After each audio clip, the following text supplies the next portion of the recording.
In today's video, I'm going to teach you Guide with ClickUp.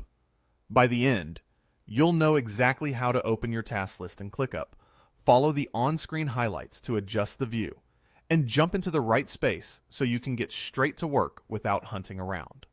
Start by opening ClickUp and heading to the list view that shows all tasks for your workspace.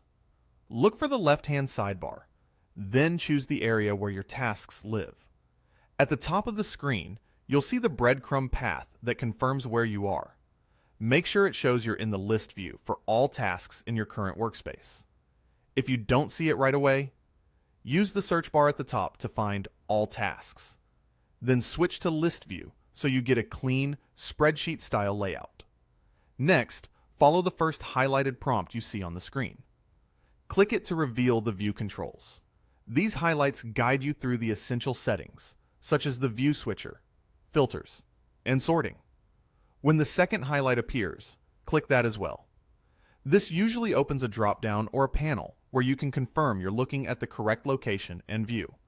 Continue by clicking the next highlighted control the video points out. Think of these highlights as a guided tour. Each one helps you dial in the exact scope of work you want to see. If a menu opens, don't worry. Just keep your focus on the highlighted area and confirm the selection. If you're prompted to expand a section, click the small arrow to reveal nested folders or lists. Keep following the highlights as they appear. Click again to open any additional options the guide shows. Then confirm the selection so your list view updates.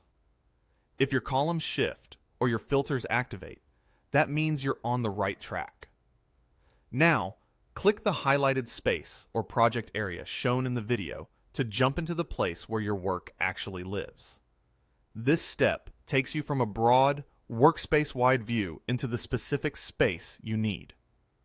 Once inside, click the next highlight to confirm the correct view is active, such as List, and to ensure the content loads as expected. Finally, select the last highlighted control to apply the settings or open the selected list. You should now see the tasks you're looking for, organized in list view and scoped to the right place. If you want to revisit this setup later, consider starring the view to save time. And remember, you can adjust columns or filters the same way you just did, by clicking the highlighted controls as they appear in the interface. That's it. You're ready to navigate your tasks smoothly in ClickUp.